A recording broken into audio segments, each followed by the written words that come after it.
Hi guys, this is Vitaly with AFT Dispatch and A2C Logistics, and in today's video I'd like to talk to you about the three types of truck drivers that are out there, as well as the advantages and disadvantages of each type. Now before I do, I want to ask you guys to please hit the like button on this video and make sure you subscribe to the channel and hit the notification bell so you never miss any of these videos. You know, every Friday we release one video where we talk about something that would benefit you in your trucking business and in your trucking career, as well as cover the loads that we've successfully booked for our customers, consisting of leased on owner-operators, as well as carriers operating under their own MC authority, running under our truck dispatch services.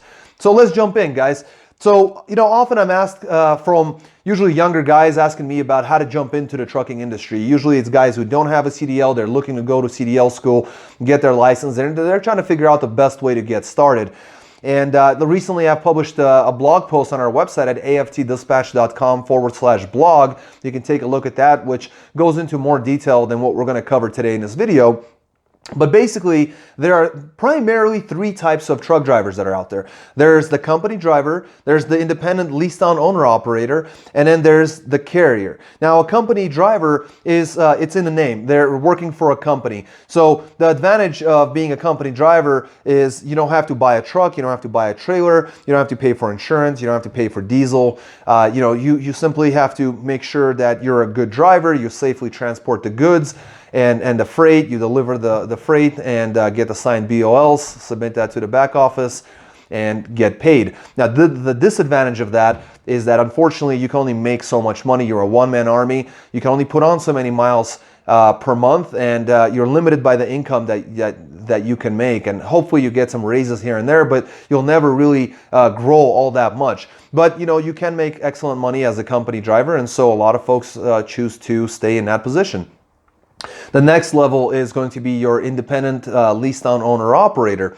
An owner operator is someone who doesn't have to run a trucking company. So what they do is they lease under another company's MC authority. Now they have to get their own truck, they have to get their own trailer, pay for insurance, for diesel, and all the repair costs, maintenance, all those other things have to be taken care of. So that's kind of a disadvantage there because they have to pay for all those expenses. They have to run under the rules of the motor carrier they're leased under. But the advantage, of course, is that they get the freedom and the flexibility to operate as they choose, as they please. They can go where they want, they can take the loads that they want to take, and they can make as much as they choose because they usually work on a percentage basis. So the more they work, the more profitable the loads that they haul, the more money they make. Now the third type is going to be a carrier. And usually it's a progression. You're a company driver, then a leased on owner operator, and many of those guys choose to become carriers. A carrier is basically a trucking company. Someone who a carrier can actually lease on owner operators, they can hire company drivers, and the advantages of being a carrier is that you're able to do all those things. You can grow your business, you can work with 3PLs, freight forwarders, direct shippers, you can find your own customers, you can grow as big as you want, and benefit from that growth. Now the disadvantage, of course, is that you have to run a trucking company. See, an owner-operator doesn't have to run a trucking company. That's why they leased on under somewhere, because they don't want to deal with those things, with all the hassle and monotony of having to run a trucking company. A carrier doesn't have that option. They have to be responsible for absolutely everything. They're responsible for all the actions and inactions of their owner-operators leased under them. They're company drivers. They're responsible for paying for insurance. They're responsible for the diesel, for how well they do finding the loads, paying for insurance, and making sure that everyone stays compliant and operates under the FMCSA and FMCSR regulations. And the disadvantage also there is that unfortunately it's a very paper-laden business. It's a very high there's a lot of paperwork that's involved in running a trucking company, and carriers do have to deal with that. They usually have, larger companies have lots of employees, and they have to make sure to keep their books straight. So there you have it. I mean, there are the three types of truck companies, company drivers, owner-operators, and carriers, their advantages and disadvantages. Please, if you have questions, leave them in the comment box below. As mentioned before, if you would please like the video, subscribe to the channel, hit the notification bell. We'll be back every single Friday. But for now, we're going to switch over to camera and look over some of the loads that we've successfully booked for our customers this week. Talk to you soon.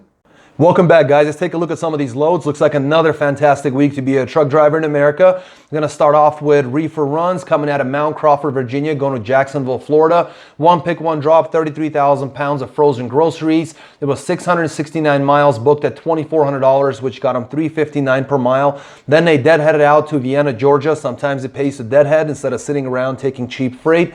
So they went to Vienna, Georgia, took a one pick, two droppers to Springfield, Ohio and Hinckley, Ohio.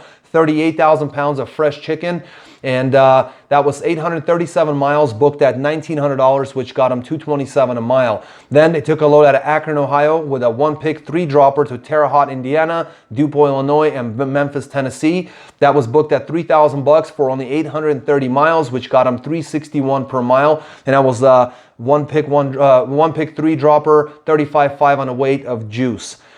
Next, they took a load out of Jonesboro, Arkansas, and took it to Streetsboro, Ohio. 36,000 pounds of frozen food, 736 miles, booked at $3,500, which got them $476 per mile. All in all, they ran Friday to Saturday, grossed $10,800, ran 3,072 miles, and averaged $352 per mile. Keep in mind, this was the Labor Day, the weekend during the Labor Day holiday. And, there was definitely a lot less miles to be run. Nevertheless, looking at these loads, it looks like they did fantastic, whether van or reefer. Next, we got dry vans coming out of Stanwood, Michigan, going to Sheboygan, Wisconsin. It was a load of water, $1,500 for 374 miles, which got them $401 per mile. Then it took a load out of Green Bay, Wisconsin, took it to Neely's, Missouri. This was a load of towels, which was 599 miles, booked at $2,000, which got them $334 per mile. And they ended up, running after Labor Day, picked up the Stanwood load of water, and made excellent runs. $3,500, 973 miles, ran at 360 per mile average. Excellent considering the holiday, and they didn't run very many loads at all, or miles. Then we got a load out of Yamhill, Oregon, with a three dropper, Fort Collins, Colorado, and two drops in Longmont, Colorado. This was a nursery load, 1,260 miles, booked at $4,050, which ended up getting them $321 per mile. Excellent rate getting out of Oregon at the moment. Now we got some more dry vans. It looks like Plastic Products of 30,000 pounds coming out of Martinsburg, West Virginia, going to Selkirk in New York. That was 375 miles, booked at $1,550, which got them $413 per mile. Then we took a load out of Green Island, New York, going to Sewell, New Jersey. It was a load of metal doors for a factory. It was only 25,000 pounds. It was a straight through delivery. They picked up in the morning and delivered at 1 p.m. 248 miles, short run at $1,000, which got them $403 per mile. Then they took a load out of Keys Bay, New Jersey, going to Lynchburg, Virginia, which was 381 miles, booked at $1,500, which got them $394 per mile. It was miscellaneous products, floor loaded, and only 14,000 pounds. Excellent run. And then they took a load out of Daleville, Virginia, going to East Greenville, Pennsylvania. It was packaging materials, 35,000 pounds, 373 miles, booked at $1,650, which got them an average of $442 per mile. All in all, they ended up grossing $5,700 for that time period. They only ran a few days, it looks like. 414 average, ran 1,377 miles, and $356 per mile considering the deadhead. Short, light runs in the East Coast, 1377 during a short period of time. We only ran from Tuesday to Friday, so like I said, only a few days, and made $5,700 during that time. Next, we're going to look at some vans. These are team loads, all one pick, one drop. First comes out of Greensboro, North Carolina, going to Owensville, Missouri. 38,000 pounds of paper, 828 miles, booked at $2,000, which got them $242 per mile. Then they took a load out of St. Peters, Missouri, going to Dayton, Texas. 778 miles, 321 average, booked at $2,500, which got them 42,000 pounds worth of just miscellaneous goods.